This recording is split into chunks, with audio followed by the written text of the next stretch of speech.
Now on the phone, it's a pleasure to welcome to the program Eric Blanc. He is a former high school teacher, writes about labor, and author of Red State Revolt, The Teachers' Strike Wave, and Working Class Politics. Welcome to the program, Eric. Thanks for having me back on. So, Eric, we've spoken in the past on Ring of Fire as radio as a lot of these strikes were happening over the course of 2018, and we really did have a resurgence of labor activity by teachers, particularly in states that haven't seen much labor action in years. Let's start with West Virginia. What brought about that what were the different forces that spurred that strike?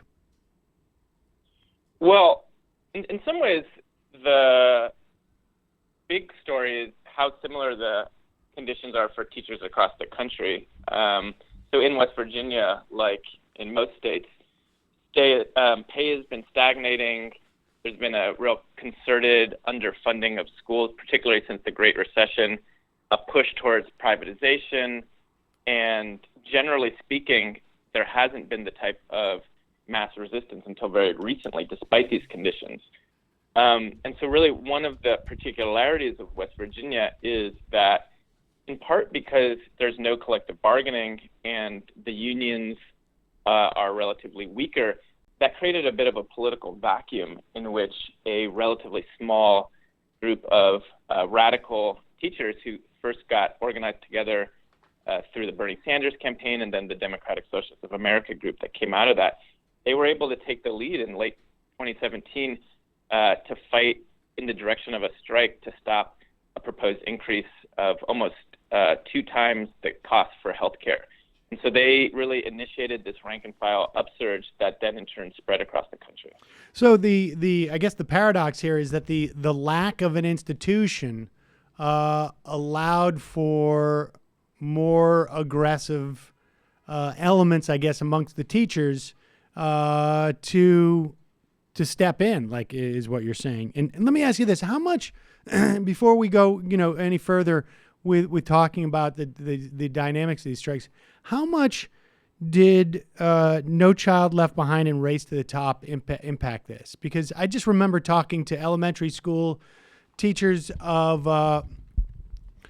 my daughters, maybe 10 years ago, and them telling me, some of the older teachers saying that, the younger teachers who come in, they don't have the sort of same sense of what they can do as a teacher, and it disempowers them across the board.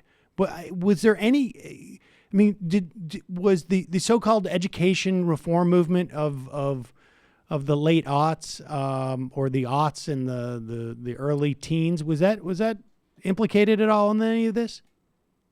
Oh yeah, it's a huge part of the story, because really what you're seeing is, on the one hand, stagnating pay, worse working conditions, and in turn, combined with that, you have just the practice of being a decent teacher has been made much harder by this over-testing regime in particular, and an overall kind of disciplining and semi-authoritarian incursion into the classroom in which teachers are really prevented from having the necessary autonomy to be good teachers, and instead start teaching to the book, start teaching to the test. And so you have this combination of factors in which teachers want to do a good job. A lot of us get into the profession because we believe in what we are doing, but the corporate ed reform pushed by the Democrats just as much, and in some ways even more than the Republicans, made doing our job increasingly difficult. And that, plus the low pay and underfunding, has set up a very explosive mix. So, all right. So let's get back to West Virginia. And what was unique? Because West Virginia basically started a rash of strikes, if you will, that went from West Virginia to Virginia, Oklahoma, I guess North Carolina, and Kentucky, Georgia, Colorado, Arizona, ultimately in LA this year, and South Carolina, North Carolina, just in the past couple of weeks, not even past week or so. So, all right. So, but what was unique about West Virginia relative to those other states? Were there other elements? I mean, you talked about this, the political vacuum that is a function of it being a right to work state. Were there other dynamics that were taking place there that were unique to West Virginia? Yeah, there's a few things going on. There's a reason it started in West Virginia, and I think part of that is the history of labor militancy in the state. You know, this gets overdrawn a little bit. Some of the mainstream reports gave the impression that, you know, everyone there is coal miners' son or daughter, and it's not exactly like that. But there's an aspect of truth to that story, particularly in the beginning parts of the strike, where, you know, there was a very deep fear across the state in West Virginia, like in other states, to take an illegal action. These were strikes that broke the law. You know, public sector strikes are illegal in most states of the country, including West Virginia. And it took the initial kind of daringness and sort of courage of teachers in the southern part of West Virginia, Mingo County, Wyoming County, in which there really is still a very real tradition of labor militancy that does have its roots going back almost a century to the mine wars of the early 20th century. And there, they really put their neck out for the rest of the state and ultimately the rest of the country by doing some initial one-day walkouts that inspired other teachers across the state, and that in turn inspired people across the country. So I do think that history of labor militancy, at least in this pocket of southern West Virginia, served as a catalyst that explains why West Virginia was first. And just also, you know, outline for us, there are unions or associations there, right? I mean, just explain to us just what the dynamic is in terms of like the institutions that exist there. And I'm curious as to what your sense is of what they learned. Oh, that's a good question. Yeah, there are actually 3 education unions in West Virginia. For the most part, like most unions across the country, they've limited themselves over the last years and decades to lobbying the Democratic Party, and that has been ineffective in large part because the Democratic Party went in power in West Virginia, which actually ran West Virginia for 80 straight years as almost one-party rule up until just 2014, you know, imposed really draconian budget cuts and anti-working class policies. So it's understandable why neither the unions nor the Democratic Party has a kind of enthusiasm that you know, one might expect. So the unions really had to get pushed into supporting these strikes. To their credit, for the most part, they did eventually come on board. The union leaderships were reticent, but under pressure ended up supporting the strikes. And that was important because the unions did provide resources and an infrastructure in West Virginia for the strikes to cohere, even if the leaderships of these unions didn't take the initial impetus. And so I think it's a little bit unclear, to be honest, what the lessons learned by the union leadership is. You know, we should distinguish the members from the top representatives. One of the exciting things about West Virginia and a lot of these other strikes is that in their wake, there's been thousands of people have joined the union, and some of these radical rank and filers who really pushed towards the strike have also won local, if not statewide, office and have pushed to build a caucus and to really do the type of transformative organizational and political change that would be necessary to have real lasting power and have a union that doesn't just have to get pushed at the last minute into supporting actions, but can actually initiate a strategic campaign. Okay, so you had this first strike in West Virginia. It was resolved about 3 weeks later, right? I think the first week of March or so, or maybe the second week of March. Yeah, that's right. And so how much? And then we saw shortly after that we saw one in Virginia that was a little bit more limited, but then we saw Oklahoma and we saw Arizona. and Colorado and Georgia. What did folks from West Virginia head there? I mean, how much was being communicated there? How much were these strikes like sort of cross-pollinating each other? Yeah, that's a really good question. I think it's probably useful to think of that running on a few different parallel tracks.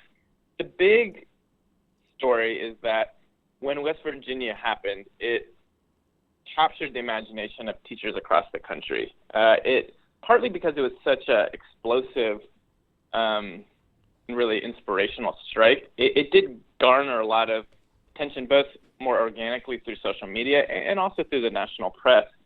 So it caught the imagination of teachers, particularly in red states, who, for years have felt that actually nothing could be done to stop this sort of onslaught against their profession and against schools, because they didn't have the right to strike, they didn't have strong unions, they didn't have collective bargaining, so they just had to take it.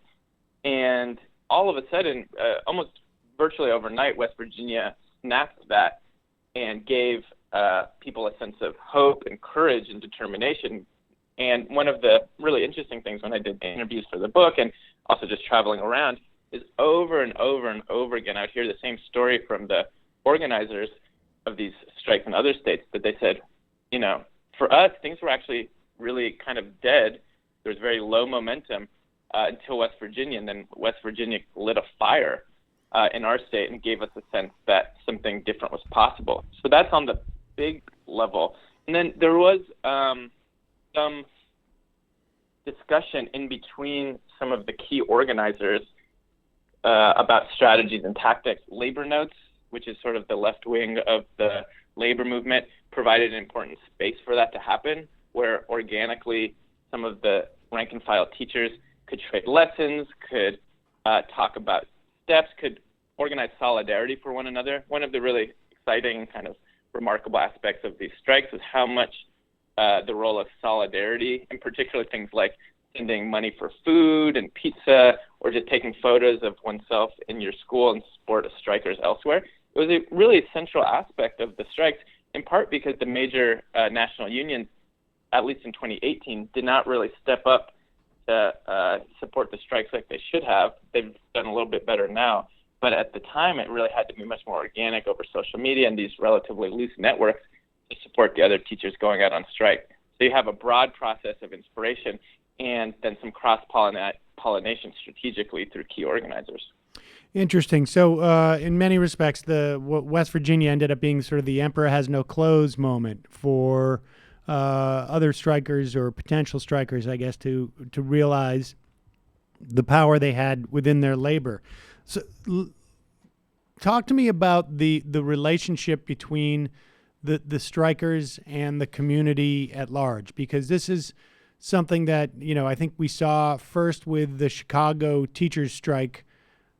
Now, I guess 7-8 years ago, this notion of, maybe we didn't see it first, but we saw it most prominently, I think, in recent times, this notion of social justice unionism, and teachers are very well situated for this, obviously, because of the nature of the relationship between teachers and the students and the parents of students and the community. But how much was that in practice, where the strikers, the union, were garnering community support and actually, fighting on behalf of the community in many respects? Yeah, it's a huge part of the story. Public sector strikes in general, and teacher strikes in particular, really depend on winning and maintaining public support. You can't really win a strike without that, because unlike in the private sector, you don't have the power to halt profits. And so your leverage in large part is by garnering public support, creating a crisis, and then channeling that anger and sort of crisis dynamic against the politicians. So the need to win over the public is not a secondary question. It's really central. And as you mentioned, Chicago in 2012 did really set into motion a much broader understanding amongst teacher activists of the potential for this kind of alliance building. And so in West Virginia, that took a lot of different forms. Part of it, maybe most famously, was that the teachers, before beginning their strike, spent a lot of time preparing food and bagged lunches to give to their students, because in West Virginia, like in most states, working class students depend on the free lunch and often free breakfast provided. And so to undercut the media and politician narrative that teachers were hurting their students by going on strike, the teachers spent a huge amount of time and financial resources to make sure that food was provided. And in fact, after spending 8, 9, 10 hours on the picket line or at the Capitol, very often they would spend hours in the evenings hand delivering bagged lunches to families so that students could eat the next day. So small actions like that made a big difference. And then also bigger demands on behalf of students and really working class families generally were just as important. You know, so in Oklahoma and Arizona, the major demands of the strike, in addition to pay, were just for more funding for students, that students needed to be able to have classrooms in which their chairs weren't broken, in which the roofs weren't leaking, in which they had textbooks 15 years old. And these types of demands made it clear to the public at large that the strikes weren't just quote-unquote greedy teachers, but were in fact strikes on behalf of students and parents as well.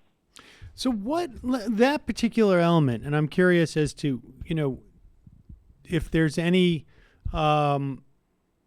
theories or, you know, principles that have come out of the experience that these teachers have had that you spoke to, where that dynamic can be replicated in contexts where there isn't, it's just frankly just not so easy or you know, I mean, in this instance, it's like, okay, the teachers have a very clear, you know, advocacy role for their students.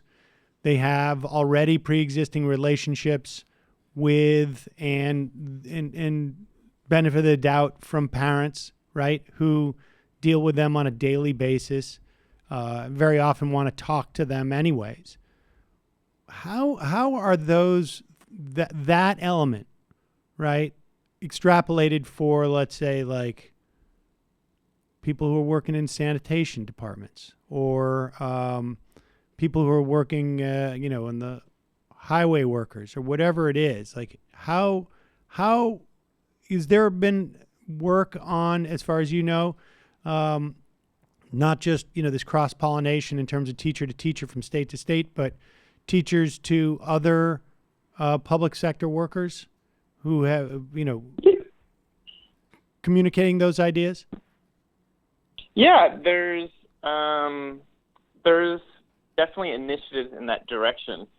Part of the dynamic is, as you mentioned, that there is something strategic about the position that teachers are in as far as their direct interaction with huge amounts of public. That being said, if we take a step back, there's quite a few industries that are similar. So the most obvious parallel is healthcare, and a lot of healthcare is public. And so it's not a surprise, I think, that the other sector of industry other than education, where you've seen a significant number of strikes recently, has been healthcare. The dynamics are very similar. You have nurses struggling for lower nurse-to-patient ratios, which is an almost exact parallel to teachers fighting for lower class size, which was a major demand, for instance, in Los Angeles. So there's quite a few industries in which the public interface can be leveraged. And I think other public sector jobs are similar. You can make a case that if, for instance, you want better public transportation, well, you need to have more funding for public transportation. And part of that is hiring more workers. Part of that is expanding public transportation so that, for instance, you can move away from the fossil fuel complex. There's huge implications if you just take a step back around the Green New Deal for expanding the public sector and having unions who right now might be very narrowly focused on just the interests of their members. If they're able to raise the demand to expand public services for all and to lower costs, actually that's a very direct point of leverage that can be used. The reason it hasn't been is not because it's impossible, but for the same reasons it hasn't been leveraged in education until recently, is that you didn't really have enough rank and filers and radicals pushing in that direction. I think that one of the real particularities then of education is that for various reasons, you have more left-leaning workers, people who go into it maybe the profession because of social justice reasons. So you have a critical mass that can push. But historically, these other industries in the 30s, 40s, even well into the 50s, did employ a sort of social justice unionism in which they fought not just for their members, but for the working class as a whole. So I don't think there's a structural reason why that can't be spread. The main difficulty is just resources, and you need people pushing in that direction. I mean, are we when we look at this, are we looking at when we say why now? Is it a function of just simply time plus deprivation? At one point, the camel's back breaks, or is it that there are people going into this profession now who have more radical ideas, or is it just simply a combination? I mean, are what we looking at? Sort of like the natural progression coming out of the financial crisis, that you have a generation of people who have much less opportunity, so they're much more open to the idea of fighting to get some basic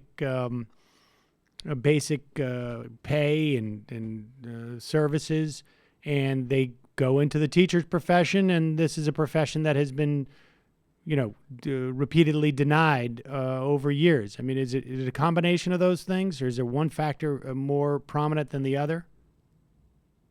That's a really good question. I think it's hard to separate these out insofar as the general conditions that the economic recession and austerity and really decades of neoliberalism created are the same conditions that led a smaller group of people to become organized radicals.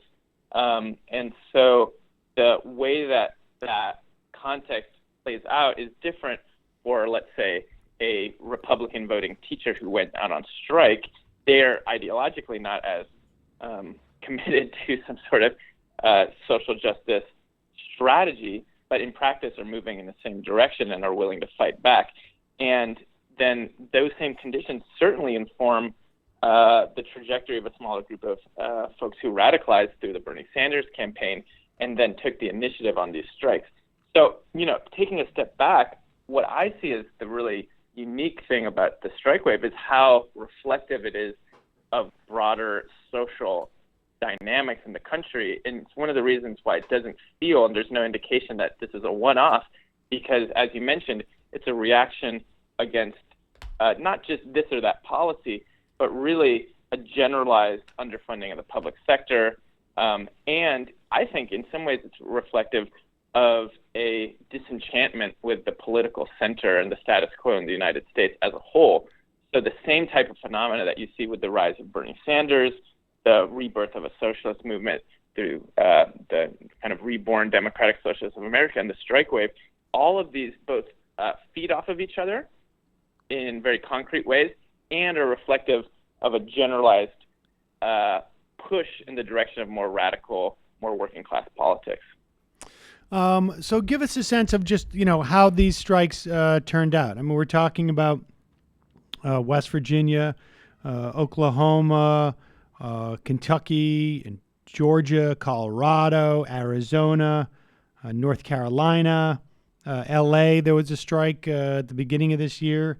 There was one-day walkouts, if I'm not mistaken, in South Carolina and in North Carolina earlier, just last week. And Tennessee is having a sick out. What are these all being successful? I mean, I've heard some talk at one point that West Virginia's teachers were going to go back out on strike recently. What What has been the outcome of this? And then we'll get to, you're going to tell us what the future is going to bring. Oh, I'll be excited to hear as well what the future is going to bring. The short version is that these strikes have won more in about a year than decades of the old strategy of lobbying the Democrats. You've seen huge gains, 20% pay raise in Arizona, the defeat of charters and privatization in West Virginia. West Virginia won not only in 2018, but they had a new illegal 2-day political strike to stop a latest attempt by the Republicans to impose charters and vouchers in West Virginia, and they had another strike just this year. I think the Los Angeles strike in particular is really the highest, most powerful expression of the wave so far, and in some ways won the most because it wasn't just a defensive battle, but proactively put forward new demands to transform and win the types of public schools that, as their slogan said, the schools that our students deserve. So it won things like lower class sizes. It won anti-racist demands like a fund funded by the district to support immigrant families who are facing deportation. It stopped random searches of Black and Muslim students. A whole slew of real qualitative changes to the schools, in addition to more funding for nurses and counselors, things like this. So the story is that the strikes are winning. They've not come really close yet to the fundamental transformation and improvement of the school system. To do that, you can't do that in just one strike. You also probably can't do it solely through strikes. And that's part of the reason why in California and in some of the other states, there's an effort to now use the energy of the strike movement into creating a more strategic campaign around winning funding, really billions of dollars in funding for schools, and systematically defeating the privatization movement. So that requires a political intervention in the state, both by electing pro-education people and having initiatives and ballot initiatives. So I think that ultimately the movement has really just begun, and the exciting thing is that there's a cross-pollination between these strikes and things like the Bernie Sanders campaign, which is supporting the strikes, and then in turn the strikes are supporting the Bernie Sanders campaign, because I do think ultimately you're going to need political power to have the deep-seated changes. Strikes are amazing and important, but not enough on their own.